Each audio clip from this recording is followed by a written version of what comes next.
بسم الله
الرحمن الرحیم رب اشرح لی صدری ویسر لی امری واحلل عقدۃ من لسانی یفقهوا قولی اما بعد فقد قال سبحانہ وتعالی فی محکم کتابہ المجید وفرقانہ الحمید وقول الحق وهو أصدق الصادقین بسم اللہ الرحمن الرحیم قد افلح من زکاها وقد خاب من دساها صدق محمد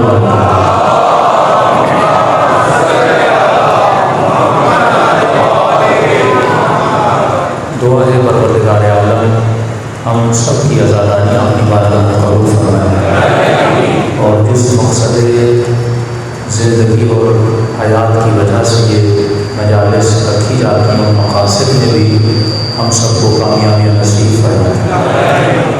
قرآن مجید کی آیت میں خدا انسان کو فلاح اور کامیابی کا درس دے رہا ہے کہ کامیاب ہے وہ انسان جس نے اپنے نفس کا تزکیہ کیا۔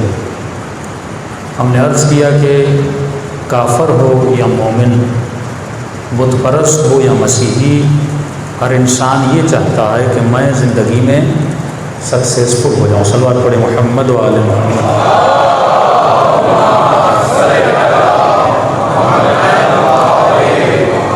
ہر انسان زندگی میں کامیابی چاہتا ہے، لیکن کامیابی ہے کیا؟ کامیابی ملے گی کہاں سے؟ خود کامیابی کی تلاش میں نکلتا کیوں ہے؟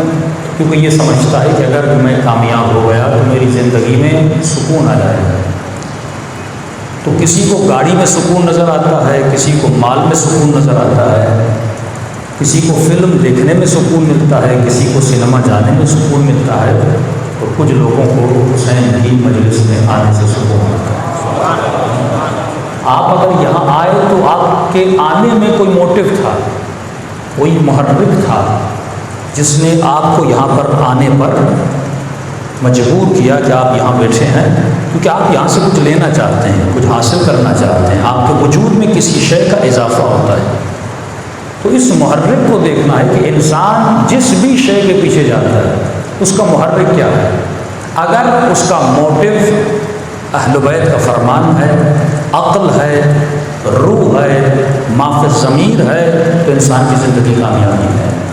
لیکن اگر اس کا موٹیو شہوت ہے، اگر اس کا موٹیو نفس ہے، اگر اس کا محرک حب ذات ہے، اگر اس کا محرک شوبازی ریا ہے، کہ آج کل ہم مختلف مولویوں کے قافلے کو بھی دیکھتے ہیں، تو ایسے نہیں لگ رہا کہ مجلس میں جانے سے لگتا ہے کسی دولہے کو لے جایا جاتا ہے۔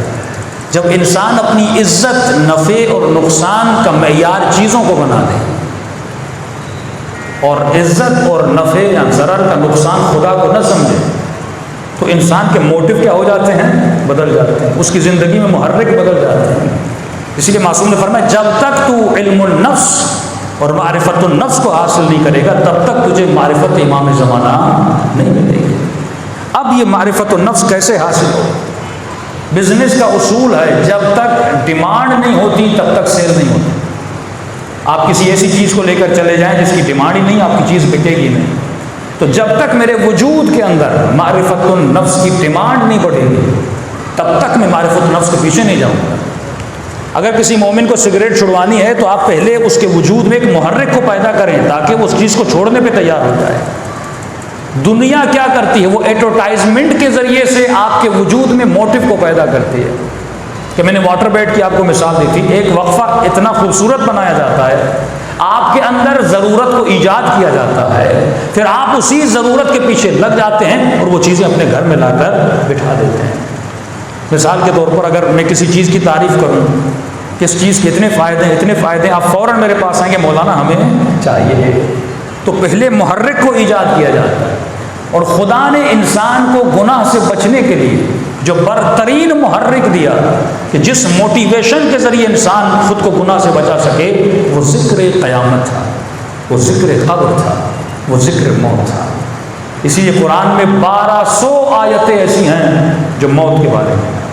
علماء فرماتے ہیں شاید قرآن کا کوئی ایک صفحہ ایسا ہو جس میں آخرت کا ذکر نہیں ہے۔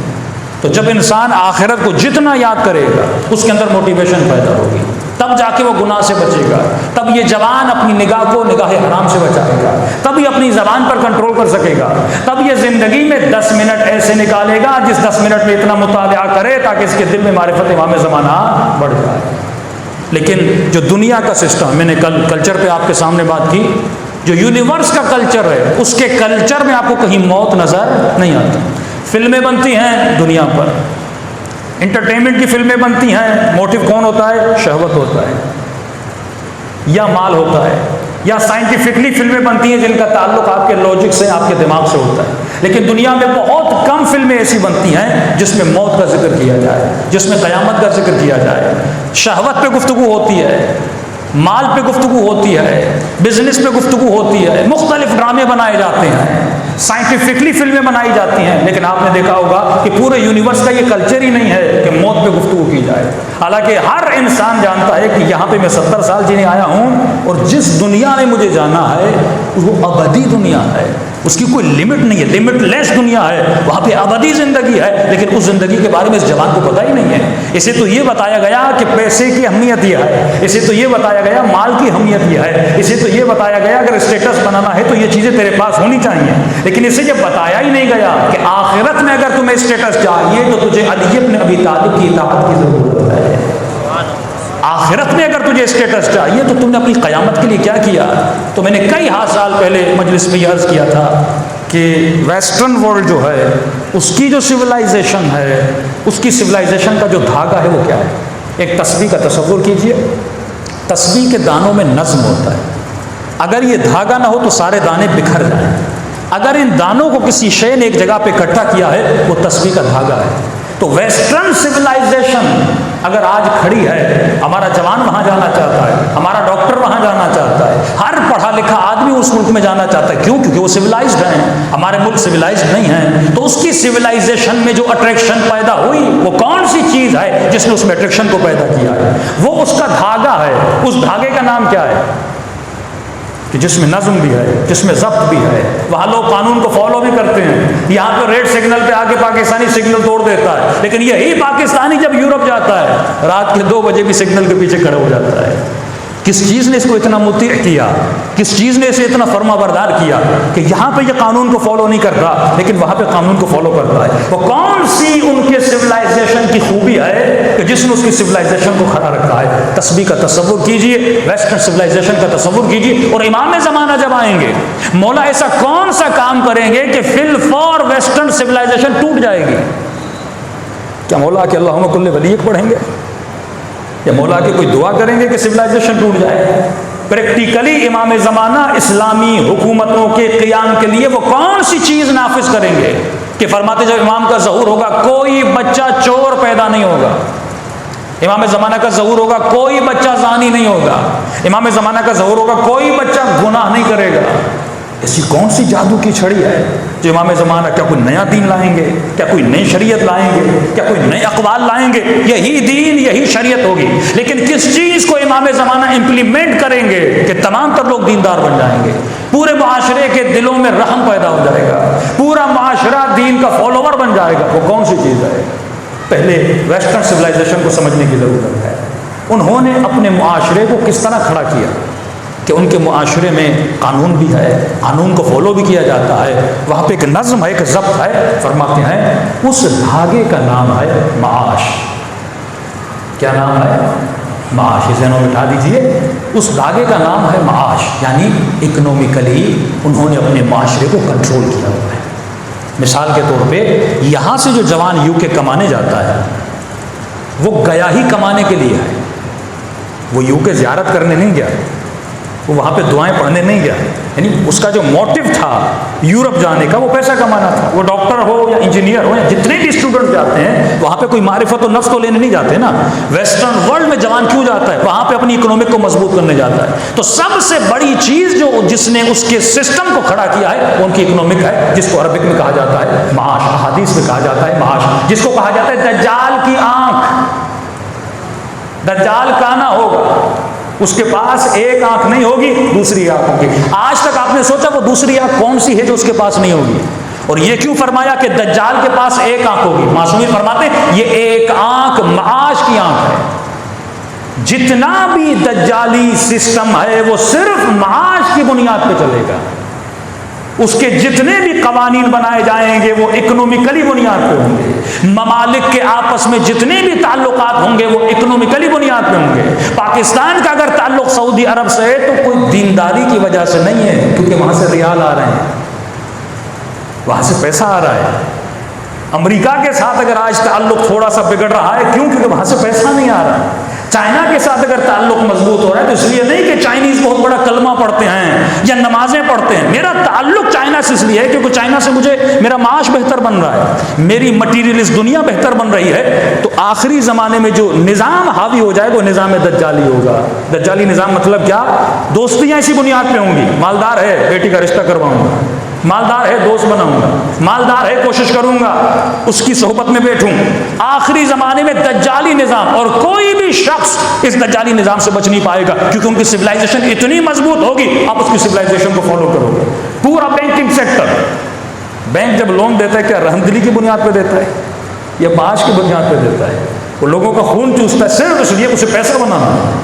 امریکہ اپنے تعلقات کن ممالک سے بناتا ہے کہ ڈونلڈ ٹرمپ آ کر یہ بتاتا ہے کہ میں نے سعودی عرب کو اتنا اسلحہ بیچا اور سعودی عرب سے میں نے اتنا پیسہ لیا، اب میرا کیا جائے کہ بن سلمان کسے مار رہا ہے اور کسے نہیں مار رہا، میرا تو کام پیسے سے ہے۔ اگر مجھے دولت مل رہی ہے تو میرا کیا جائے وہ یمنیوں کو مار رہا ہے، میرا کیا جائے وہ مسلمانوں میں فرقہ واریت پھیلا رہا ہے، ہمارا اس سے تعلق نہیں ہے، کیونکہ یہ آخری زمانے کے سسٹم کا نام ہے کہ اس زمانے میں جو سسٹم حاوی ہو جائے گا وہ معاش کا سسٹم ہوگا، جس کو کہتے ہیں دجالیاں۔ دجال کوئی جسم نہیں ہے، کوئی مٹیریلس وجود نہیں ہے کہ آپ تصور کریں پتہ نہیں کوئی بندہ آئے گا اور کسی مومن نے کلپ بھیج دیا مولانا اسرائیل میں دجال پیدا ہو چکا۔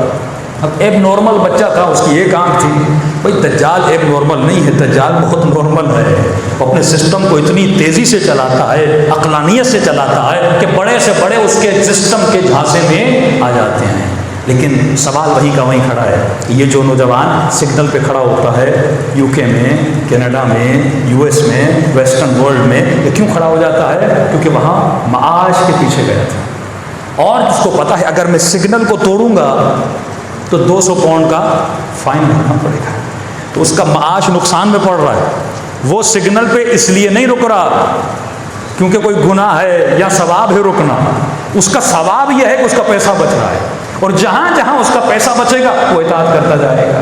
وہاں پہ اگر کسی کرپٹ ترین آدمی کو اگر آپ پکڑوائیں تو انہوں نے قانون بنا، ان کے سارے قوانین معاش کی بنیاد پر ہیں، رحمدلی کی بنیاد پہ نہیں ہے کہ پتہ چلا فلاں بندہ ٹیکس نہیں دیتا، آپ کو پتہ ہے اس کے پاس 5-6 کروڑ پڑے ہوئے ہیں، انہوں نے قانون بنایا اگر آپ اس کا پیسہ پکڑواؤ گے تو گورنمنٹ آپ کو 30% اس کا دے گی۔ اب اس کے دوست کے گھر میں بھی پیسہ پڑا ہو، یہ اس 30% کے لیے اس کو پکڑوائے گا۔ لیکن اس سسٹم میں معاش کی برائی ہے کہ اگر گورنمنٹ آپ کو 30% دے رہی ہے اور آپ کا دوست بولے بھائی نہیں پکڑوا میں تجھے 40 دیتا ہوں، تو آپ کس کے پیچھے جاؤ گے؟ جو آپ کو زیادہ پیسہ دے رہا ہے اس کے پیچھے جاؤ گے۔ لیکن سوال یہ ہے جب امام زمانہ آئیں گے تو اس سسٹم کو کیسے توڑیں گے؟ وہ کون سی کنجی ہے، وہ کون سی چابی ہے کہ مولا پوری ویسٹرن سویلائزیشن کو توڑ کے رکھیں گے اور اسلامی سویلائزیشن کو قائم کریں گے؟ فرماتے مولا جس طرح تسبیح کے دانے ہیں نا، اگر دھاگا توڑو تو فی الفور سارے دانے بکھر جاتے ہیں، مولا سب سے پہلے آ کر اس معاش کے دھاگے کو کینچی سے کاٹ دیں گے۔ جتنے بھی قوانین مال اور معاش کی بنیاد پہ بنے ہیں مولا ان سارے قوانین کو ختم کر دیں گے۔ اچھا جب دانے بکھر جائیں تو پھر مولا دھاگا کون سا ڈالیں گے؟ ایک نیا دھاگا بھی تو ہونا چاہیے نا کہ دنیا چلے، سسٹم چلے، حکومت اسلامی چلے۔ تو فرماتے ہیں ایک اور دھاگا ہے جو امام زمانہ اس دانوں کے اندر اس دھاگے کو ڈالیں گے، اس دھاگے کا نام ہے معاد، قیامت کا تصور، قبر کا تصور، کہ یہ چوری اس لیے نہ کرے اس کو سزا ملے گی، نہیں، یہ چوری اس لیے نہیں کرے گا کیونکہ امام قیامت کے تصور کو لوگوں کے ذہنوں میں اتنا مضبوط کر دیں گے، یہ جب جب چوری کرنے جائے گا اسے قیامت کا عذاب یاد آ جائے گا۔ معاد کو لوگوں کے دلوں میں زندہ کر دیں گے۔ آج اگر کوئی ظلم کرتا ہے وہ اس لیے کرتا ہے کیونکہ اسے قبر کی غفلت ہے، وہ یہ سمجھتا ہے مجھے مرنا ہی نہیں ہے۔ آج اگر کوئی کسی غریب کا مال کھاتا ہے وہ اس لیے کیونکہ اس کو ذہن میں ہے کہ قیامت میں مجھے جواب نہیں دینا۔ شمر جب امام حسین کے گلے پر خنجر چلا رہا تھا اس کا معاد کمزور تھا. اگر ان کا معاد مضبوط ہوتا تو ابن سعد کبھی بھی رے کی حکومت کے لیے امام حسین کو نہ چھوڑتا. اور ابن سعد کے شعر لکھے ہوئے ہیں کہ جب امام اس کو پیغام بھیجتے ہیں کہ آجا تو جانتا ہے یہ جنت ہے, کہتا ہے میں جانتا ہوں کہ اگر آپ کے لشکر میں آؤں گا جنت ملے گی, لیکن رے کی حکومت نقد ہے, جنت ادھار ہے. اور عقل مند وہ ہوتا ہے جو نقد لیتا ہے, ادھار کو چھوڑتا ہے. حالانکہ جنت نقد ہے, ادھار نہیں ہے. یہ ہماری آنکھیں ہیں جو غفلت میں پڑی ہوئی ہیں. فرمایا ہر لمحہ جو تو یہاں کر رہا ہے وہاں کچھ نہ کچھ بن رہا ہے. یہ مت سمجھنا وہ ادھار ہے.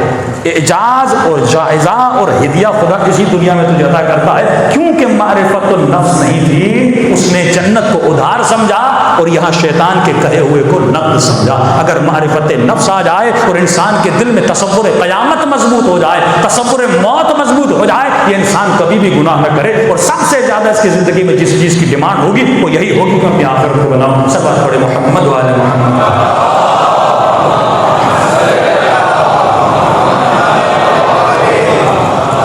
تو جو دنیا کا کلچر ہے وہ کلچر یہی ہے کہ لوگوں کو, بچوں کو موت کا نہ بتاؤ.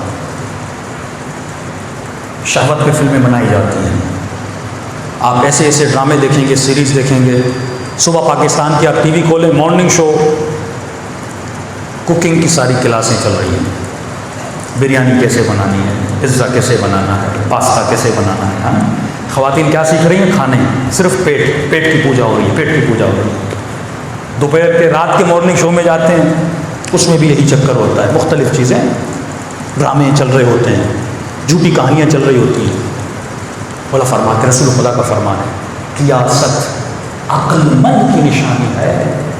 یہ موت کو یاد رکھتا ہے, کیونکہ یاد موت اس کی غفلت کو مٹاتی ہے. یاد موت اس سے اچھے کام کرواتی ہے.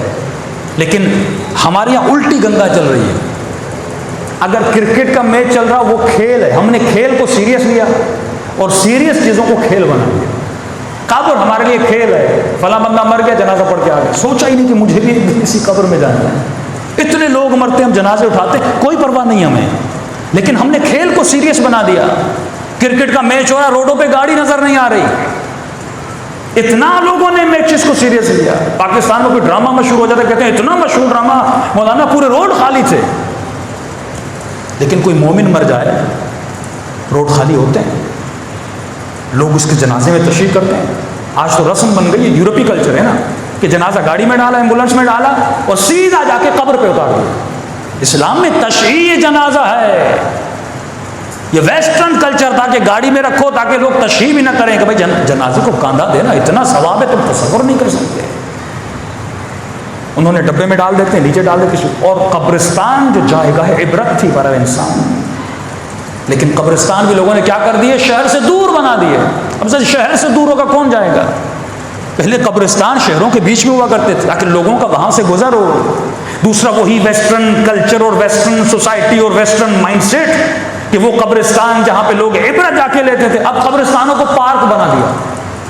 بھائی زمین خالی پڑی ہے, بچے آئیں کھیلیں, وہاں پہ جھولے لگا دیا. ویسٹرن ورلڈ میں جائیں گے, قبرستان نظر نہیں آتا, اس کو پارک محل تفریح بنا دیا.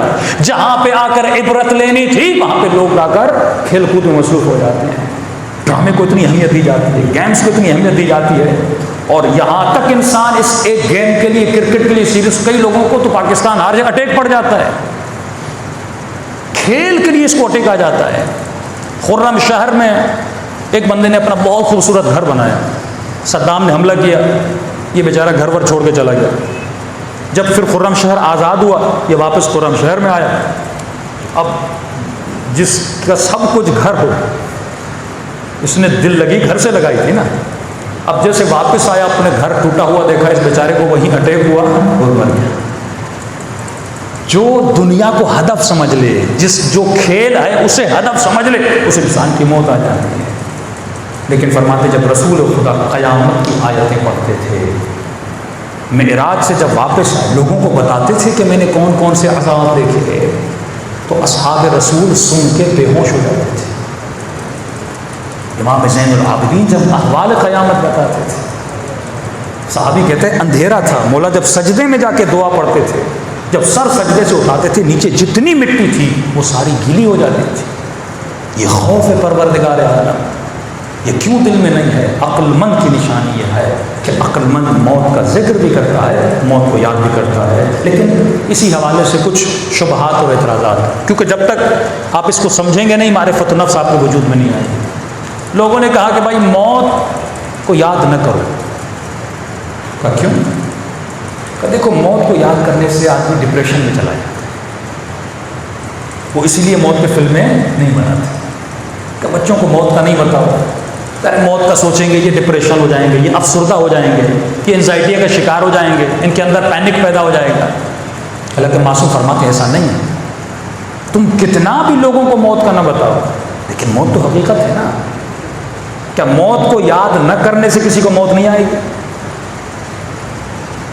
قرآن کہتا ہے کہ جو موت سے بھاگتے ہیں ملاقیکم، لیکن بالآخر تو تم موت سے ملو گے۔ تو موت سے بھاگنا عقل مندی نہیں ہے۔ سوال یہ ہے کہ میں موت کو یاد کس طرح کروں؟ احادیث معصوم میں ملتا ہے کہ جو لوگ موت کو یاد کرتے ہیں ان کی زندگی میں اللہ سکون عطا کر دیتا ہے۔ یاد موت انسان کی زندگی میں سکون لاتی ہے، لیکن غفلت موت سے دوری انسان کی زندگی کو تباہ ہو برباد کرتی ہے۔ صلوات پڑھیں محمد وعلی محمد۔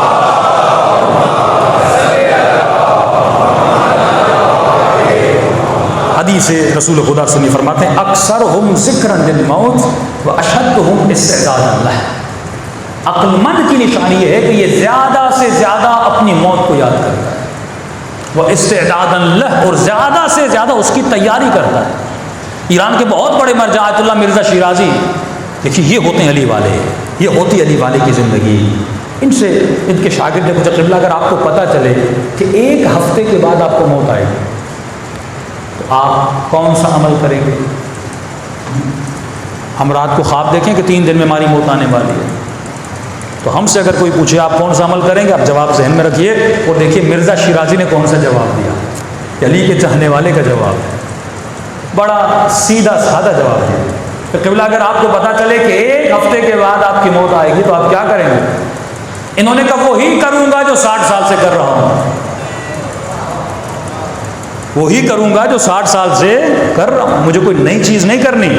مولا فرماتے زندگی ایسی گزارو، ایک لمحے کے بعد اگر تمہاری موت ہو تو تم ہمیشہ موت کے لیے تیار ہو، گنجائش اس میں نہیں ہے۔ کیوں؟ مولا فرماتے کیوں؟ کیونکہ مرنے کے بعد تمہاری کروڑوں کی دولت بھی ہو، اگر کہو گے اے ملک الموت میرے 2 کروڑ لے لو، مجھے 1 منٹ دنیا میں واپس پلٹاؤ، آواز آئے گی ہرگز ہرگز۔ تو اپنے وقت کی قیمت جانو، یہ جو لمحے حسین کی مجلس میں گزار رہے ہو اس کی ارزش کروڑوں سے زیادہ ہے۔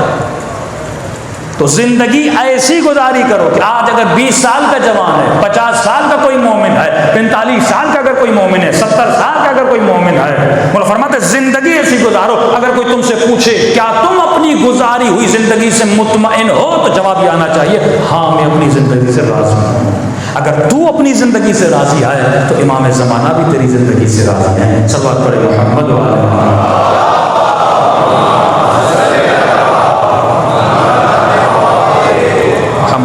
مولا فرماتے ہیں مر یعنی موت کا یاد کرنا انسان کے قلب کو جلا دیتا ہے، اردو کا جلا نہیں عربک ہے، انسان کے دل کو نرم کرتا ہے، اسے تیار کرتا ہے کہ یہ موت کی تیاری کرے۔ لیکن اگر کوئی اپنی موت کو یاد نہ کرے، ایک ایرانی ڈرائیور تھا، کہتا ہے کہ مولانا میں نے نئی گاڑی سیکھی اور میں ڈرتا تھا ڈرائیونگ کرتے وقت، تو ایک مرتبہ میں گاڑی چلا رہا تھا، اچانک میرے سامنے ٹرک آ گیا۔ اب جیسے ٹرک آیا تو میں ڈر گیا، اور ڈر کے مارے میں نے کیا کیا، اپنی آنکھیں بند کر لی۔ تو کیا آنکھ بند کرنے سے ایکسیڈنٹ نہیں ہوگا؟ اگر کوئی مومن موت کے خوف سے آنکھیں بند کر لے، وہ کبوتر کے اوپر جب بلی حملہ کرتی ہے نا تو آنکھیں بند کر لیتا ہے، کیونکہ جب آنکھیں بند ہوتی آپ کو کچھ نظر نہیں آتا، آپ سمجھتے ہو بلی چلی گئی۔ لیکن ایسا تو نہیں تم موت کو یاد نہیں کرو گے تو ملک الموت تمہیں یاد نہیں کرے گا، موت تو ہر وقت تجھے آنی ہے۔ تو عقل مند کی نشانی یہ ہے وہ آنکھیں بند نہیں کرے، آنکھیں بند کرے گا تو ایکسیڈنٹ ہو جائے گا، لیکن عقل مند کی نشانی یہ ہے وہ ہوشیار رہے اور فوراً خود کو اس چیز سے بچانے کی کیا کرے، کوشش کوشش کرے. تو فرمایا پہلی چیز جو انسان کو موت کو یاد کرتا ہے، مولا فرماتا اس کے وجود میں ایک فرح پیدا ہوتی ہے، ایک خوشی کے آثار پیدا ہوتے ہیں. وہ انسان کبھی بھی ڈپریشن میں نہیں جاتا، اس کے وجود میں اللہ کا یقین پیدا ہو جاتا ہے اور وہ ہر لمحہ زیارت علی بن ابی طالب کے لیے تیار رہتا ہے. صلوات پڑھے محمد و آل محمد.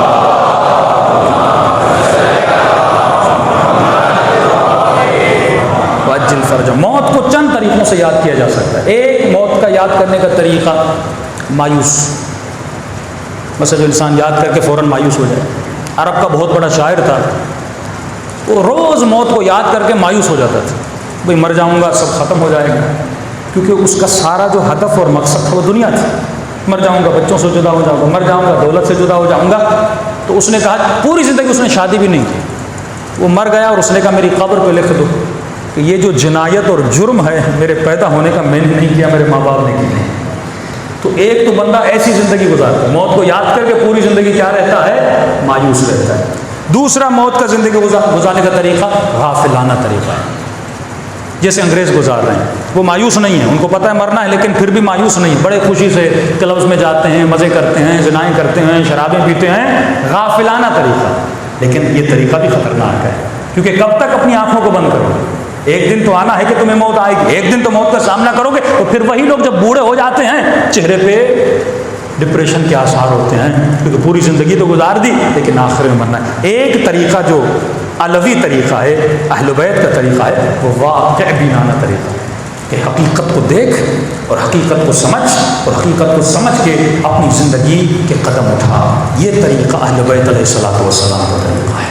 یہ طریقہ جناب قاسم کا طریقہ ہے. جب پوچھا جاتا ہے قاسم تیرے لیے موت کیسی ہے، تو فرماتے ہیں احلا من العسل، شہد سے زیادہ موت میرے لیے میٹھی ہے. یہ شہد کیوں ہے؟ کیونکہ قاسم نے اپنی زندگی کا ذائقہ شہد جیسا بنایا تھا.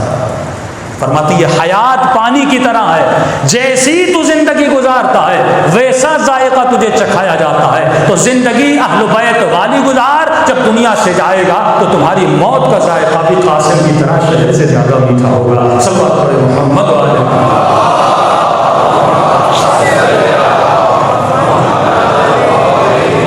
ایک حدیث رسول خدا کے سامنے پڑھ دوں. ہارون کا نام سب نے سنا ہے، امام موسیٰ کاظم علیہ السلام.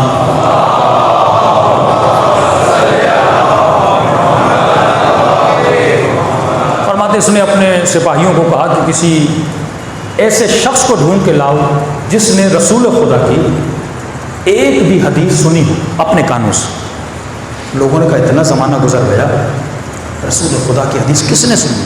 اس نے ضد کی، کہا نہیں، مجھے وہ حدیث سنی ہے جس نے خود رسول خدا کے کانوں سے سنی. بہت ڈھونڈا، بہت ڈھونڈا، بہت ڈھونڈا. آخر میں ان کو ایک بوڑھا ملا، 100 سال سے زیادہ اس کی زندگی، اتنا کہ وہ چل بھی نہیں سکتا تھا. اس کو ایک چھبی اور ٹوکری میں ڈالا اور ہارون کے پاس لے کر آئے. ہارون نے کہا بوڑھے بتا کیا تم نے رسول خدا سے کچھ سنا ہے؟ کہتے ہاں، میں 7 سال کا تھا جب میرے بابا مجھے رسول خدا کے پاس لے کر گئے تھے، اور رسول خدا کی میں نے یہ ایک حدیث سنی تھی اور یہ حدیث مجھے یاد ہے. کہ سنا وہ کون سی حدیث ہے؟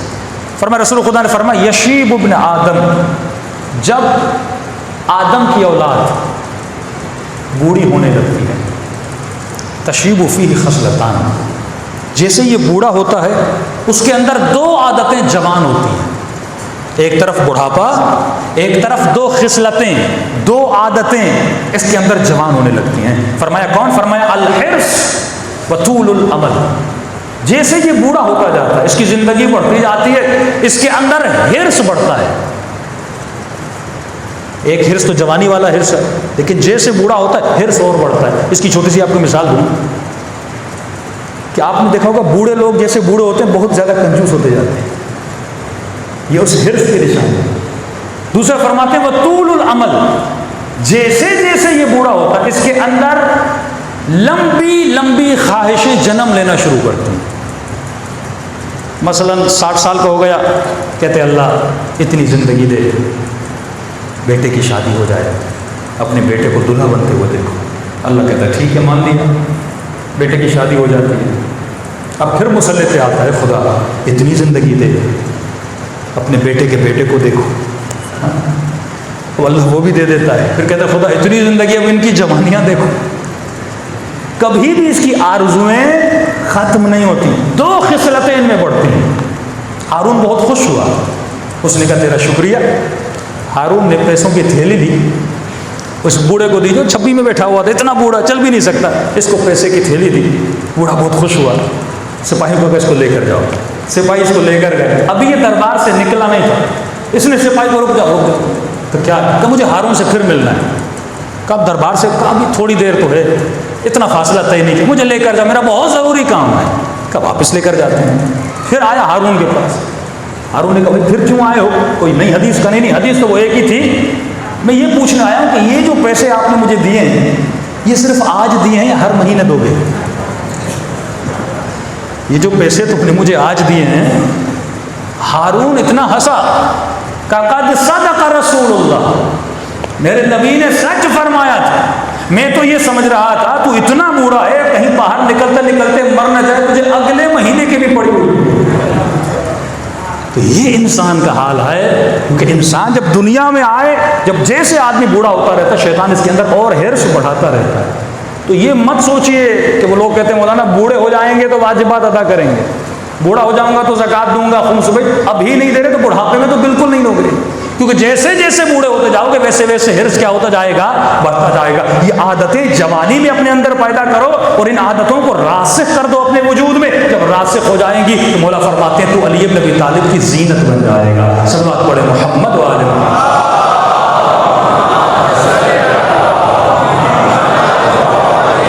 محمد کو عجل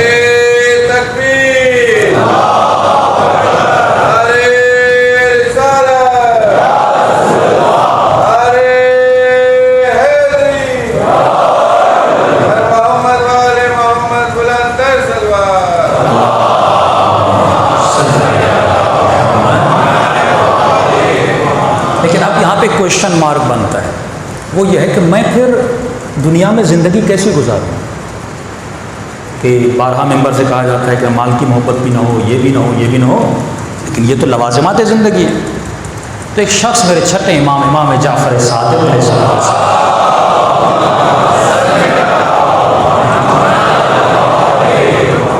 مولا کی خدمت میں آیا کہ مولا فلاں شخص بڑا دنیا دار ہے، میں یہ کہوں اہل دنیا ہے. امام نے کہا کیوں، کیا کرتا ہے؟ کہ مولا کاروبار کرتا ہے، بزنس کرتا ہے. تو امام نے کہا اگر وہ کاروبار اپنی عزت کو بچانے کے لیے کر رہا ہے، اگر وہ پیسہ اس لیے کما رہا ہے تاکہ معاشرے میں عزت حاصل کرے، اپنی عزت بچائے، تو یہ عین عبادت ہے. یہ کیا ہے؟ عین عبادت ہے. رسول خدا گزر رہے تھے، ایک مزدور کو دیکھا جو مزدوری کر کے آیا، اس کے ناخن پر مٹی لگی ہوئی تھی. رسول خدا نے اس مزدور کے ناخنوں پہ لگی ہوئی مٹی کا بوسہ لیا. فرمایا یہ مزدور جو رزق حلال کمانے کے لیے گیا ہے اور مزدوری کر کے آیا ہے، اس کے پسینے کے قطرے نہیں ہیں بلکہ تسبیح الہی کے دانے ہیں. اس طرح اگر کوئی زندگی گزارے، لیکن کیسے گزرے گی یہ زندگی؟ 2 چیزیں، سبجیکٹ اور آبجیکٹ، یہ انسان بھول جاتا ہے. یہاں پہ آ کے انسان اٹک جاتا ہے. ہدف زندگی کیا ہے؟ اس کو ایک مثال میں آپ کو سمجھاؤں. آپ یہاں سے گئے مشہد یا کربلا یا مدینہ، ہدف کیا تھا مشہد جانے کا؟ کئی لوگ زیارت کا ہدف غلط بناتے ہیں، کہتے مولانا مشہد آ رہے ہیں، ہمیں شمال گھومنا ہے، اصفہان گھومنا ہے، شیراز گھومنا ہے. اگر ہدف یہ تھا میں ایران اس لیے جا رہا ہوں تاکہ شمال اور اصفہان گھوموں، تو زیارت کا ثواب نہیں ملے. ہدف اصلی کیا ہونا چاہیے؟ امام رضا کی زیارت کی. کبھی آپ نے سوچا خدا نے کعبے کو مکے میں کیوں رکھا؟ اٹلی میں رکھتا، سوئٹزرلینڈ میں رکھتا، کشمیر میں رکھتا کہ ہم یعنی زیارت بھی ہو جاتی، ساتھ ساتھ میں تفریح بھی ہو جاتی.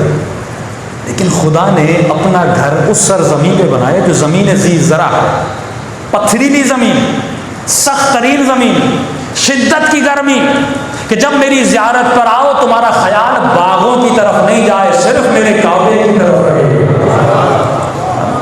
وہاں تو گھومنے نہیں آ رہا، تو میری اللہ کی زیارت کے لیے آ رہا ہے، تو کعبۃ اللہ کی زیارت کے لیے. تمام تر سختیاں اللہ نے وہاں پہ رکھی، مکے میں رکھی. اگر ہدف مثلا مشہد گئے، مثال کو غور سے سنیے گا تاکہ آپ کو سمجھ میں آ جائے. مشہد گئے، ہدف تھا میں امام حسین کی زیارت کروں یا امام رضا کی زیارت کروں. مشہد پہنچے، آپ کی فلائٹ تھی فرسٹ ڈیٹ کو، آپ کی ریٹرن تاریخ ہے مثلا 20 کو. آپ ہوٹل میں جا کے آپ نے روم لیا، ہدف تھا امام کی زیارت. پہلے دن آپ روم میں گئے، آپ نے دیکھا کہ بھائی ہوٹل کے کمرے کے پردے کے رنگ اچھا نہیں. آپ بازار میں گئے، آپ نے نیا پردہ لیا. اب اس روم کو اچھا کرنا ہے، آپ نے پردہ لگا لیا. آپ نے دیکھا دیواروں کا رنگ بھی اچھا نہیں ہے، آپ نے ایک اچھا سا کلر لیا، دیواروں کو بنایا. آپ نے دیکھا بیڈ بھی ٹوٹا ہوا ہے. دور دراز گئے، کسی نجار کو لے کر آئے، اس نے پھر بیڈ کو بنانا شروع کیا. ہدف کیا تھا؟ ہدف کیا تھا؟ زیارت امام رضا. لیکن یہ کن چکروں میں لگ گیا؟ ہوٹل کو بنانے میں. ہوٹل کے کپ اچھے نہیں ہیں، نئے کپ لانا شروع کر دیے. بیڈ شیٹ اچھی نہیں، بیڈ شیٹ بنانا شروع کر دی.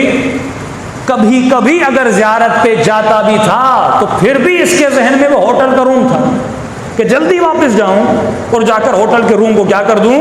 صحیح کر دوں، ہوٹل کی نلکیاں صحیح کر دوں. مثال کے طور پہ بیان کر رہا ہوں. اچانک اس کو پتا چلا بھائی تمہاری ریٹرن فلائٹ کی ڈیٹ آ گئی. اب اس کے ذہن میں آیا ارے میں آیا تو امام رضا کی زیارت کے لیے، میں تو ہوٹل کے کاموں میں لگ گیا. اس لیے کہ مجھے ایک دن زیادہ دو، میں مولا کی زیارت کروں. آواز آئے گی فلائٹ کنفرم ہے، ریٹرن پالیسی میں. مولا فرماتی یہ دنیا میں آیا، ثروت بناؤ، مال بناؤ، دولت بناؤ، لیکن یہ دولت ہدف نہیں ہے. دنیا بناؤ آخرت کے لیے، دنیا کے لیے نہ بناؤ. اگر دنیا کے لیے بناؤ گے تو تباہ و برباد ہو جاؤ گے. تو یہ دنیا میں آیا، اتنا بزی ہو گیا کہ یہ بھول ہی گیا کہ میں یہاں آیا کیوں تھا، کس مقصد کے لیے آیا تھا. مقصد تھا معاد، مقصد تھا قیامت، مقصد تھا آخرت کو سنوارنا، جو یہ بھول گیا. اب جب ملک الموت پہ نگاہ پڑتی ہے، کہتا ہے مجھے ارجعونی، مجھے پلٹاؤ، ایک دن فلائٹ کا ایکسٹرا مجھے دے دو، میں تو بھول ہی گیا تھا میں دنیا میں کیوں گیا تھا. آواز آئے گی کلا کلا، جو غفلت میں رہتا ہے اس کے لیے کوئی پلٹنا نہیں ہے. فرعون نے بھی جب ملک الموت کو دیکھا تھا کہا تھا آمن تو، میں ایمان لے کر آیا موسیٰ پر، رب موسیٰ پر. آواز آئی اب کا ایمان کسی کام کا نہیں ہے. کیوں کہا ہر مرنے والا علی ابن ابی طالب کی زیارت کرے گا، چاہے مومن ہو یا منافق ہو. اور جب مومن مولا کو دیکھے گا خوش ہوگا کیونکہ اس نے اپنا ہدف پورا کیا تھا. لیکن جب گنہگار علی کو دیکھے گا، منافق علی کو دیکھے گا، تو مولا فرماتے ہیں اتنی حسرت کھائے گا، اے کاش میں نے زندگی میں علی کی باتوں کو مانا ہوتا. معصوم کا فرمان سنیے، فرماتے اہل قیامت کی اگر حسرت کو خدا دنیا پہ ظاہر کر دے تو سارے اہل دنیا مر جائیں. اس حسرت میں شدت اتنی ہے. عرفاء اولیاء اللہ موت کو جب یاد کرتے تھے تو کم از کم ہفتے میں ایک مرتبہ قبرستان جاتے تھے. مجھے سی ویو جانے کا ٹائم ہے، مجھے 2 گھنٹہ ڈرامے دیکھنے کا ٹائم ہے. تو میری زندگی کی ایکٹیویٹی بتاتی ہے کہ آخرت کی میری زندگی میں کوئی ویلیو نہیں ہے. ایران کے بہت بڑے اصفہان کے عالم دین، ان کی روٹین تھی کہ یہ ہر شب جمعہ قبرستان جاتے تھے، اور قبرستان میں ایک چھوٹی سی مسجد اور حجرہ تھا، وہاں پوری رات عبادت کرتے تھے، اللہ کو یاد کرتے تھے، آخرت کو یاد کرتے تھے، جو سفر ابدی ہے اس کو یاد کرتے تھے. کہتے ہیں ایک دن جب میں اس قبرستان میں پہنچا اور نماز تہجد پڑھی، شب جمعہ کے اعمال بہت زیادہ ہیں مفاتیح الجنان میں. خود جب آپ فلسفہ نماز تہجد کیا ہے کہ جب نماز وتر میں آپ قنوت میں کھڑے ہو جاتے ہیں، کیوں کہا گیا مردوں کو یاد کرو، 21 مردوں کو، تاکہ کم از کم 21 جو دنیا سے تمہارے دوست اقربا گئے تمہارے ذہن میں ہوں. جب وہ 21 گئے ہیں تو ایک دن آئے گا 22واں بھی میرا نام ہوگا. آج میں ان کو یاد کر رہا ہوں، ایک دن ایک مومن آئے گا اپنی نماز کے قنوت میں مجھے بھی یاد کرے. فرمایا اگر انبیاء کی صفوں میں شامل ہونا ہے، اگر ہمراہ اور ہمسائے انبیاء بننا ہے، تو عادت بنا دو اپنی نماز عشاء اور نماز مغرب کے درمیان 2 رکعت نماز وحشت قبر پڑھا کرو، کسی نہ کسی مومن کی. اے خدا دنیا میں کہیں پر بھی کوئی علی والا گزر گیا ہے، میں 2 رکعت نماز وحشت قبر پڑھ رہا ہوں. ایک دن یہ وحشت قبر میرے اوپر بھی تو آئے گی نا، ایک دن مجھے بھی تو لیٹا کر چلا جائیں گے نا. تو یقیناً کوئی نہ کوئی پھر آپ کے لیے بھی کیا کرے گا، نماز وحشت قبر پڑھے گا. تو فلسفہ نماز تہجد ہے. کہتا میں رات کو نماز تہجد پڑھ رہا تھا، اسی دن رات کو ایک مردے کو لایا گیا. تو اسی مسجد کے ساتھ ہی غسل خانہ تھا، وہ جو مردہ شور تھا مردوں کو دھونے والا، اس نے دھویا، مردہ میرے سامنے رکھا اور اس کو کفن باندھ رہا تھا۔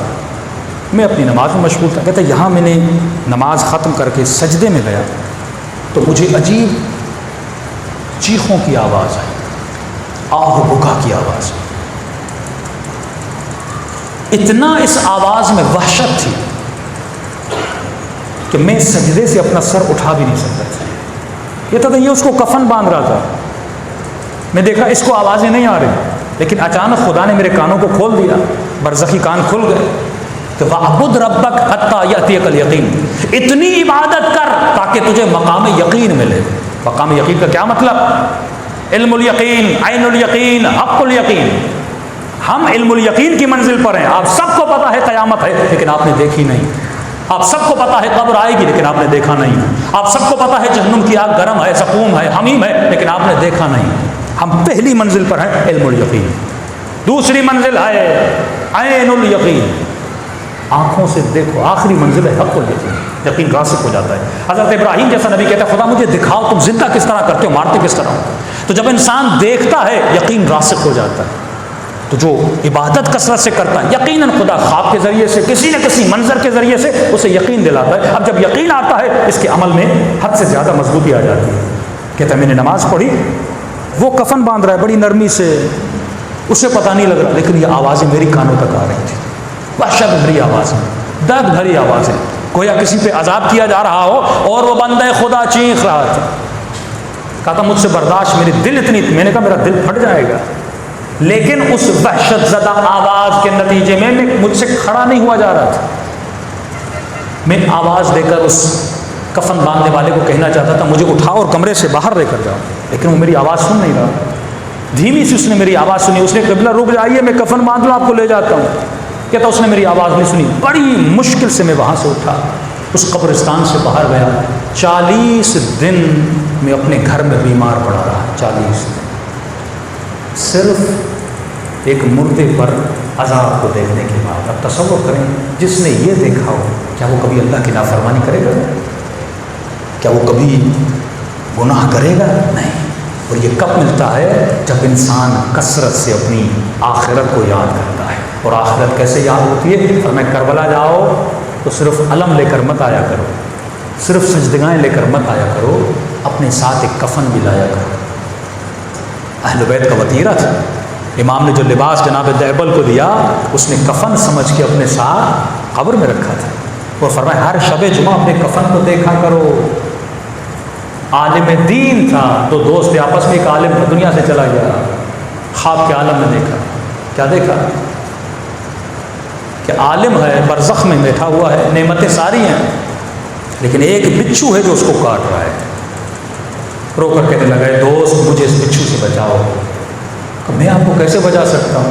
آپ عالم تھے، آپ کے اوپر یہ عذاب کیوں ہو رہا ہے؟ کہتا ایک دن ایک موچی کے پاس گیا تھا جوتیاں بنانے کے لیے، پیسے نہیں تھے جیب میں نے کہا کل آ کر آپ کو دے دوں گا، پیسے لینا بھول گئے، اگر ہو سکے تو میری طرف سے جا کر اس موچی کو پیسے دے دینا۔ کہتے خواب سے اٹھا، اس محلے کے موچی کے پاس گیا، میں نے کہا فلاں عالم کو آپ جانتے تھے، اس کا کوئی قرضہ تھا، آپ لوگ کو پیسے نہیں دیے تھے؟ کہا ایک دن آیا تھا، جوتی بنائی تھی، اس کے پیسے میرے پاس رہتے تھے، مجھے خبر ملی کہ وہ مر گیا ہے، میں اس کے بیٹے سے جا کے ملا، میں نے کہا بابا نے کوئی وصیت کی تھی کہ کس سے کیا لیا ہے اور کس سے نہیں لیا؟ کہ نہیں بابا نے کوئی وصیت نہیں کی۔ کہتا میں نے دل میں کہا یہ کیسا عالم ہے کہ لوگوں کا حق کھا کے بیٹھا ہے لیکن اس نے ایک وصیت بھی نہیں کی۔ 15 سال کے بعد بعض مراجع کے نزدیک وصیت لکھنا واجب ہے، بعض مراجع کے نزدیک اگر کسی کا حق کھایا ہے، کسی کا نہیں کھایا، لکھ لو تاکہ کل مر جاؤ تو کم از کم یادات ہو جائے۔ مومن نے کہا مولانا میں نے لکھ لیا، میری اتنی قضا نمازیں ہیں اور میرا بیٹا دے دے۔ ایران کا واقعہ ہے، مولوی صاحب نے وصیت پڑھی، اس میں لکھا ہوا تھا کہ اتنا میرے بیٹے کا، اتنا میری بیٹی کا، اتنا غریبوں کا، اور آخر میں لکھا ہوا تھا کہ میرے بینک میں جو پیسے پڑے ہیں اس میں سے اتنا اماؤنٹ میری قضا نمازوں کے لیے، میرے قضا روزوں کے لیے استجاری میرے مرنے کے بعد پڑھائے جائیں۔ مولوی صاحب نے بیٹوں کو کہا بھائی آپ کے باپ نے وصیت کی، انہوں نے کہا قبلہ صاحب جب خود نہیں پڑھی تو ہم کیوں پڑھائیں؟ تو مرنے سے پہلے خود اپنا بندوبست کر کے جا، اولاد کے بھروسے پہ خود کو مت چھوڑ کے جاؤ، کسی متدین آدمی کو کچھ دے کر جاؤ، پھر میں اگر مر جاؤں تو میرے یہ چیزیں ہیں، واجبات ہیں، ادا کر کے جاؤ۔ صلوات پڑھے محمد و آل محمد۔ قرآن کی آیت بھی ہے رضوا بالحیات الدنیا واطمأنوا بها، کہ جو دنیا کی حیات پہ راضی ہو گئے اور مطمئن ہو گئے، جو وہ دنیا میں ہم کر رہے ہیں سب صحیح ہے، فرماتے ہیں ان کی جزا جہنم ہے۔ لیکن جو زندگی ایسی گزارے جیسے علی ابن ابی طالب نے، جناب سیدہ کے شوہر بنے، لیکن علی نے ایسا جملہ نہیں کہا۔ حسنین جیسے بیٹے ملے، میرے آقا علی نے ایسا جملہ نہیں کہا۔ فزتو برب الکعبہ کی آواز دی کب، جب مولا کے سر پہ کیا لگی، ضرورت لگی۔ شیرین ترین لحظہ، سب سے لذت آور ترین لحظہ اہل بیت کی زندگی کا وہ تھا جب ان کی روح پرواز کر رہی تھی، کیونکہ وہ لقاء اللہ کی منزل پہ جا رہے تھے۔ یہ شوق انسان کے وجود میں ہونا چاہیے کہ زندگی ایسی گزاروں کہ سر جب سرانے پہ رکھا جائے مجھے علی ابن ابی طالب کی زیارت نصیب ہو جائے۔ صلوات علی محمد و آل محمد۔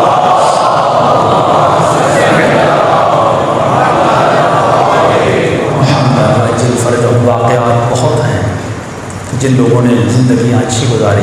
میں نے کئی مرتبہ مجلسوں میں سندھ کے بہت بڑے عالم دین قبلہ غلام مہدی نجفی صاحب جانتے ہیں، ایک عارف شخصیت سندھ میں گزرے، ان کے لیے ملتا ہے کہ ہمیشہ موت کو یاد کرتے تھے، اور ان کو پتہ تھا جو زندگی میں کثرت سے اہل بیت کو یاد کرتا ہے آخری وقت اہل بیت بھی اسے نہیں چھوڑتے۔ کہتے ہیں آغا خان ہاسپٹل میں ایڈمٹ تھے، ہمارے ایک انٹیریئر سندھ کے مولانا ان کے ساتھ تھے، کہ اچانک قبلہ کے چہرے پر ایک عجیب سی چمک آئی، اور انہوں نے کہا جلدی کرو، کیونکہ بڑے نحیف اور کمزور ہو چکے تھے، جلدی کرو میری کمر کو سیدھا کرو۔ قبلہ کیا ہوا کہ خاموش ہوگا، بس کمر کو سیدھا کرو۔ جلدی سے میں نے کمر کو سیدھا کی، انہوں نے ٹیک دی، ابا تھی وہاں پہ، کہا جلدی کرو، ابا میرے قدموں پہ ڈال، پاؤں سیدھے تھے، کہ ابا جلدی میرے قدموں پہ ڈالو۔ تو میں نے ابا ڈالی، مجھے کہا خاموشی سے بیٹھ جاؤ۔ تو کوئی 5-6 منٹ میں دیکھ رہا تھا چہرہ نورانی ہو چکا ہے اور مسکرا کر کچھ دیکھ رہے ہیں۔ 10 منٹ کے بعد پھر چہرہ نارملائز ہو گیا، کہا میری کمر کو سیدھا کرو، سیدھا کیا۔ میں نے قبلہ کیا ہوا، کہا کہ اہل بیت نے اپنا وعدہ پورا کیا۔ کیسا وعدہ، کہ میرے مولا کا فرمان تھا جو زندگی میں کثرت سے صلوات پڑھے، اہل بیت کو یاد کریں نا، اذکرونی اذکرکم، اہل بیت کا وعدہ ہے تب تک اسے موت نہیں آئے گی جب تک ہماری زیارت نہیں کر لے گا۔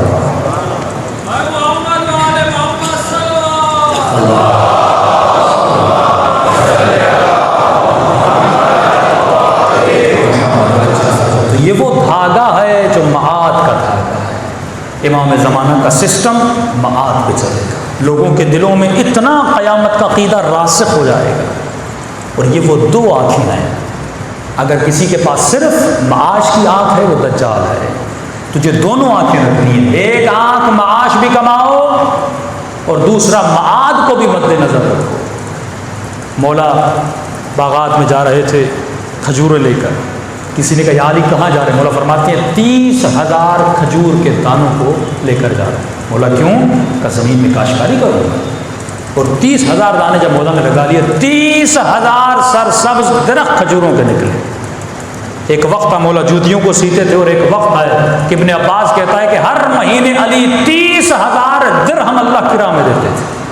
مولا نے ایک منشی رکھا ہوا تھا، حوالہ دار رکھا ہوا تھا، کہتے تھے فلاں کے گھر میں اتنا پہنچا، فلاں کے گھر میں اتنا پہنچا، فلاں کے گھر میں اتنا پہنچا۔ مولا کے منشی نے کہا کہ یا علی اتنا دے رہے ہیں کہیں کم نہ ہو جائے۔ امام فرماتے اللہ تجھ جیسے بندوں کو دنیا میں لائی دے میں رہا ہوں، دل تمہارا کیوں جل رہا ہے؟ بعض لوگ ایسے ہوتے ہیں، آپ سخاوت کرتے ہیں، وہ کہتے ہیں بھائی اتنا کیوں دے رہے ہو، کم نہ ہو جائے۔ مولا فرماتے ایسے بندے کو اللہ کبھی خلق ہی نہ کرے کہ دے ایک بندہ آ رہا ہے لیکن دکھ دوسرے بندے کو ہو رہا ہے۔ مولا فرماتے علی یہ کردار، یہ رسم انبیاء ہے کہ جس نے مجھے دیا ہے میں اسی کی راہ میں دے رہا ہوں، اور علی کا چاہنے والا کبھی کنجوس نہیں ہوا کرتا۔ صلوات علی محمد۔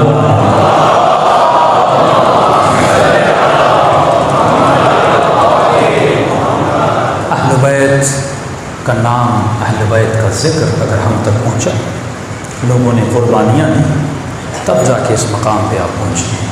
یہ واقعہ آپ نے بارہا سنا کہ ایک مومن ایک مومنہ ہر سال امام حسین کا فرش بچھاتے، لیکن ایک دن آیا کہ تنگی آ گئی، پیسے کم ہو گئے۔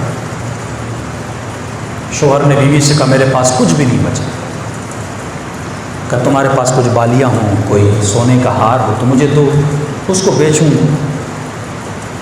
بیوی نے کہا یہ کیسا سوال کر، اگر میرے پاس ہوتا کہ ہمیں چھپاتی، میں خود تمہیں دیتی کہ جا کر بیچ کے لاؤ اور امام حسین کا ذکر کرنا۔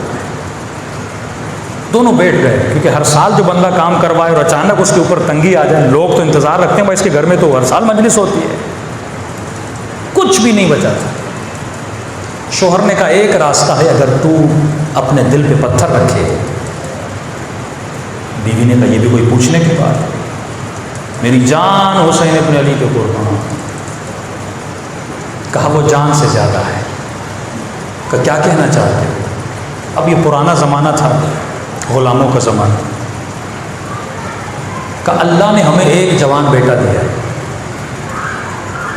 اگر تو راضی ہو جائے، ماں ہے، ماں کی اجازت ہوگی تو لے جاؤں گا، اگر تو راضی ہو جائے اسے میں بردہ فروش یعنی غلاموں کی بازار میں بیچ کے ہوں، اس سے جو پیسے ملیں گے ہم 10 دن امام حسین کی مجلس کروائیں گے۔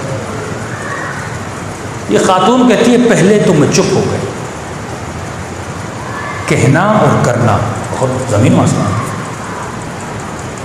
اس کا شوہر کہتا ہے کہ رونے لگی۔ شوہر نے کہا رو کیوں رہی ہو؟ بیٹا نہیں لے جاتا، میں پوچھ رہا ہوں، چلو اس سال مجلسیں نہیں کروائیں گے، لوگوں کو بتا دیں گے بھائی ہمارے پاس کچھ بھی نہیں۔ کہا نہیں اس لیے نہیں رو رہی۔ کہا کیوں رو رہی؟ کہا رو اس لیے رہی ہوں کہ جب بھی سیدہ زینب کے مصائب سنتی تھی تو کہتی تھی بیوی اگر میرا بیٹا کربلا میں ہوتا آپ کی چادر میں ہوتی، بیوی اگر میرا بیٹا کربلا میں ہوتا پہلے میں بھیجتی علی اکبر کو قربان ہونے سے۔ آج سوچ رہی ہوں میں نے کہا تو تھا، لیکن آج جب قربانی کی باری آئی ہے تو میرا دل لرز گیا ہے۔ کہ لے جاؤ ایسے لاکھ بیٹے زینب پہ قربان، لیکن جلدی لے جاؤ کہیں نفس پھر مجھ پہ غلبہ نہ کرے۔ اس باپ نے اپنے جواں کڑیل بیٹے کو اٹھایا، بردہ فروشوں کی بازار میں۔ اب بازار کے کچھ اصول ہوتے ہیں، وہاں پہ جب غلاموں کو لایا جاتا تھا تو ان کا رقم یا ان کا پیسہ زیادہ لگتا تھا جو ہٹے کٹے ہوں، جسمانی اعتبار سے مضبوط ہو، کیونکہ غلاموں سے کام کروایا جاتا ہے۔ اس کا بیٹا 14-15 سال کا کمزور سا بیٹا، نہیں سا بیٹا، جب اس نے لا کر غلاموں کی بازار میں کھڑا کیا اور اس نے سوچا کہ 10 دن میں کتنے اخراجات ہوں گے، ایک رقم اس نے سوچ کے رکھی تھی۔ جو بھی آتا تھا کہتا تھا یہ تو کمزور ہے، اس کے اتنے پیسے ہم نہیں دیں گے۔ صبح سے شام گزر گئی، غلام بکتے رہے، لیکن اس کے بیٹے کی کسی نے اچھی رقم نہیں لگائی۔ کہتا ہے مایوس ہوا، امام حسین کو مخاطب کیا، مولا میں تو لایا تھا لیکن اگر کوئی خرید نہیں رہا تو بولا میں کروں تو کیا کروں؟ کہا بیچ دو خود کو حسین کی راہ میں، تیرا خریدار حسین بن جائے گا۔ کہتا اتنے میں گھوڑے سوار آیا، عربی لباس پہنا ہوا ہے، چہرے پہ نقاب لگا ہوا ہے، جو رقم میں نے سوچی تھی اس سے بھی زیادہ مجھے عطا کی اور میرے بیٹے کو لے کر چلا گیا۔ کہا بہت خوش ہوا، حسین نے آواز سن لی، وہ پیسے سکے لے کر گھر آیا، امام حسین کی مجلس کروائی۔ پہلا دن گزرا، شکر خدا کا، دوسرا دن گزرا، تیسرا دن گزرا، چھٹی رات جب آئی تو رات کو جب سو رہا تھا تو اچانک مجھے رونے کی آواز آئی۔ بستر پر جیسے بیٹھا تو دیکھا دائیں طرف میری بیوی رو رہی ہے۔ میں نے کہا خاتون کیا ہوا، کیوں رو رہی؟ کیا پچھتا رہی ہو کہ تم نے بیٹا دیا ہے؟ کیا افسوس ہو رہا ہے کہ حسین کی راہ میں بیٹے کو بیچا؟ کیوں؟ کہا نہیں افسوس نہیں ہو رہا، لیکن ماں ہوں، یہ سوچ رہی ہوں اللہ جانے اس کا مالک کیسا ہوگا، بیٹا کہاں سویا ہوگا، کھانا دیا ہوگا کہ نہیں دیا ہوگا، کہیں میرے لال کو مار تو نہیں رہا ہوگا۔ جب ماں نے بین کرنا شروع کر دیے تو باپ بھی رو پڑا۔ اب جب دونوں رونے لگے تو اچانک گھر کے دروازے پہ دستک ہوئی، اٹھا جا کر دروازہ کھولا، اور جب دروازہ کھولا تو پریشانی کے عالم میں کیا دیکھا، جوان بیٹا دروازے پہ کھڑا ہے۔ بیٹا دوڑا دوڑا آیا اور باپ کے سینے سے لپٹ گیا، دوڑا دوڑا گیا اور ماں کے سینے سے لپٹ گیا، خوشی کا عالم ان کے گھر میں تھا۔ لیکن باپ نے جلدی سے بیٹے کو جدا کیا، کہا میرے لال میں نے پوری زندگی حلال کی کمائی سے حسین کی مجلس کروائی، کہیں تم مالک کو چھوڑ کے بھاگ کے تو نہیں آیا؟ یہ پیسہ حرام کا ہو جائے گا، میں حسین کی مجلس لقمہ حرام سے نہیں کروانا چاہتا۔ بیٹے نے کہا بابا میں بھی جانتا ہوں آپ نے مجھے کیوں بھیجا تھا، میں نہیں چھوڑ کے آیا، مالک نے خود آزاد کر دیا۔ کہا اتنی رقم دی تجھے آزاد کیوں کیا؟ کہا بابا آپ جانتے ہیں جب آیا تھا عربی لباس تھا۔ ہاں میرے لال۔ کہا مجھے گھر لے گئے، ان 6 دنوں میں مجھ سے کوئی کام نہیں کیا، کھانا ٹائم پہ ملتا تھا، اچھا بستر مجھے دیا، مجھ سے میری زبان میں بات کرنے لگا۔ میں نے کہا آپ تو عرب ہیں، آپ کو میری زبان کا کیسے پتا؟ کہا ہم وہ ہیں جو کائنات کی ہر زبان کا۔ بابا آج ہی کی رات مجھے اماں کی بڑی یاد آ رہی تھی، دل تڑپ رہا تھا، میں رو رہا تھا۔ جیسے اس نے میرے رونے کی آواز سنی پھر آیا، کہنے لگا اے جوان رو کیوں رہا ہے؟ میں نے کہا ماں کی یاد آئی ہے، باپ کی یاد آئی ہے۔ کہا ماں باپ پیار کرتے تھے؟ میں نے کہا ہاں بڑا پیار کرتے تھے۔ کہا یہ کیسے ماں باپ ہیں تجھ سے پیار کرتے تھے اور تجھے بیچ بھی دیا؟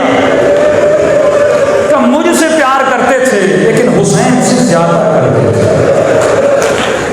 مجھ سے پیار تھا پر آل رسول سے زیادہ پیار تھا۔ کہا کیوں بیچا؟ کہا حسین ابن علی کے لیے بیچ دیا۔ کہا کھڑا ہو جا، میں نے تجھے آزاد کر دیا، جا اپنے ماں باپ سے جا کر مل۔ میں نے کہا آقا آپ مجھے آزاد کیوں کر رہے ہیں؟ کہا مجھ سے بہتر کون جانتا ہے بیٹوں کی جدائی کا درد۔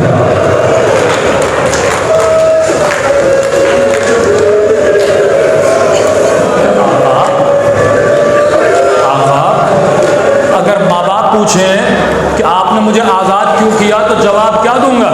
کہ بس اتنا کہہ دینا جس حسین کے لیے بیچا تھا اسی حسین نے آزاد کیا۔ تو عزیزوں اگر اپنے وجود کو حسین کی راہ میں بیچ دو تو حسین ابن علی تیرے خریدار بن جاتا، دلوں کو کربلا لے جائے تو سلام کرے اپنے آپ حسین۔ السلام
چاہنے والے تھے کوفے میں، شام میں، اہل بیت کے۔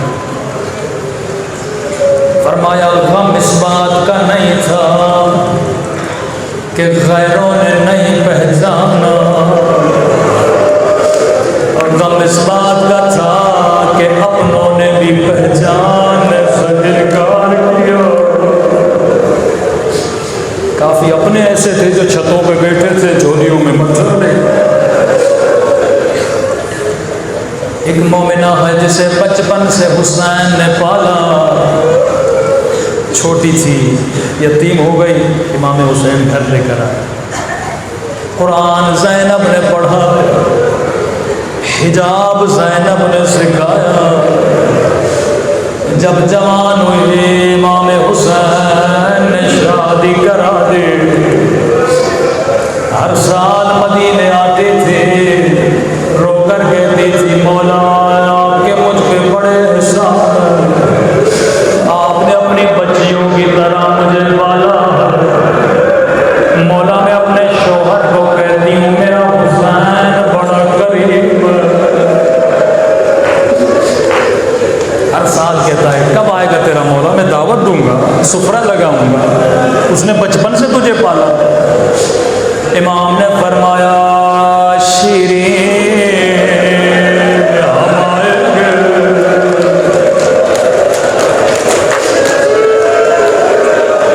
اللہ کسی مومن کو یہ منظر نہ دکھائے تو شیرین جگر پھٹ جائے۔ فرمایا شیرین ہم آئیں گے لیکن تو پہچان اتنا سننا تھا شیریں کھڑی ہو گئی کہ مولا ان آنکھوں کو نکال دو جو حسین کو نہ پہچانے۔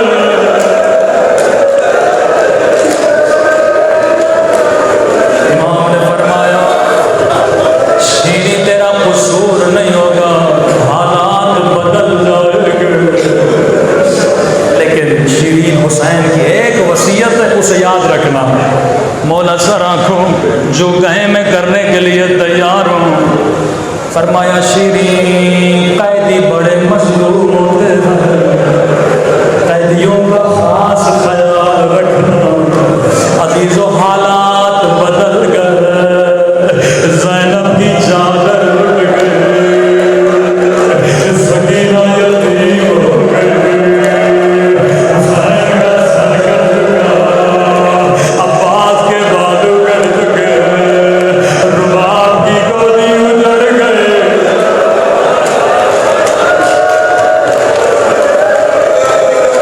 سیدانیوں کا قافلہ بازار میں آیا، شیریں کا شوہر بازار سے گزر رہا تھا۔ شیریں نے کہا ہوا تھا اپنے شوہر کو جب بھی کوئی قیدی نظر آئے اسے گھر لے کر آنا، میرے مولا کی وصیت ہے۔ جیسے بازار سے گزرا اس کی نگاہ زخمی کانوں پہ پڑ گئے، زخمی رخساروں پہ پڑ گئے۔ ننھی سی سکینہ کو دیکھا، توڑا توڑا گھر آیا، رو کر کہنے لگا شیریں تو نے کہا تھا جب بھی قیدی دیکھو گھر لے آ، اور میری زندگی گزر گئی، میں نے کبھی 4 سال قید نہیں دیکھے۔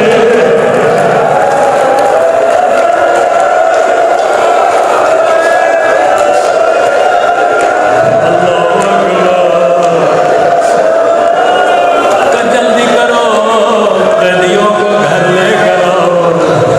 تصور کر کے عجیب منظر تھا، ایک مرتبہ قیدی بیبیاں شیریں کے گھر میں آئے، اللہ جانے زینب پہ کیا گزر رہی ہوگی، جسے زینب نے حجاب سکھایا تھا اس کے سر پہ چادر موجود ہے، لیکن علی کی بیٹی نبی کی نوازی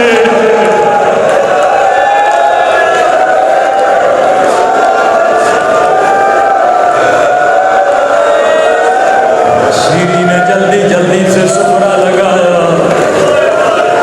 قیدی بیویوں میرے مولا کی وصیت ہے، پانی چاہیے پانی دو، کھانا چاہیے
عباس کا نام سنا کہتا ہے بیوی چپ ہو جا، عباس میرے مولا کے بھائی کا نام ہے۔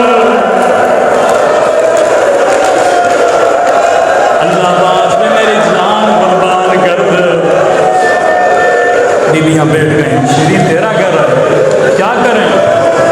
کہ اگر تیرے مقدور کی کوئی بیٹی ہے اس کا نام لے کے بیان کرو، یا بیٹی کا نام آنا تھا پھر سے کوئی قید بھی اٹھی اور مر گیا۔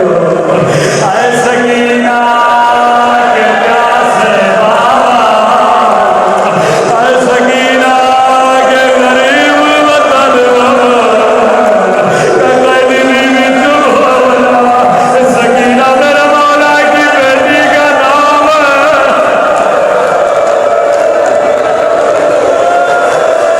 اللہ میرے مولا کی خیر کرے۔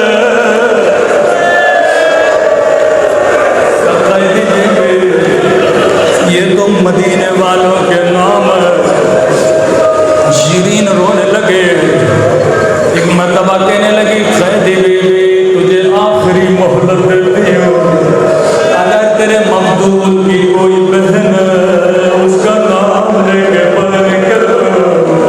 عزاداروں اب کوئی اور بیوی نہیں اٹھے، ایک مرتبہ خود بیوی زینب اٹھے اور بیان کیا، اے اجڑی ہوئی زینب کے غریب بھیا، اے اجڑی ہوئی زینب کے پیاسے بھیا۔ اب شیریں کو سمجھ نہیں آیا، بی بی زینب کے قدموں میں گری، ہاتھوں کو جوڑ کے کہا، اے قیدی بیوی تجھے تیرے رب کی قسم بتا تو کون ہے؟ ایک مرتبہ زینب نے بالوں کو ہٹایا، کہا شیریں نہیں پہچانا، انا زینب بنت علی۔ اور شیریں مہمان آ گئے اور تیرا حسین آ گیا، ارے میں اجڑ گئے۔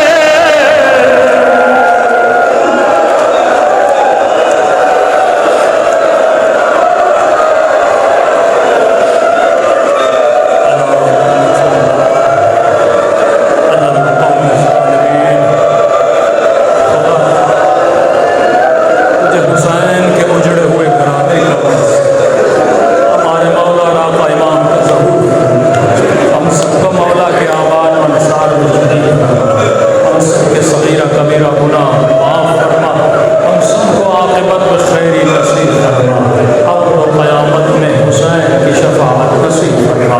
ربنا تقبل منا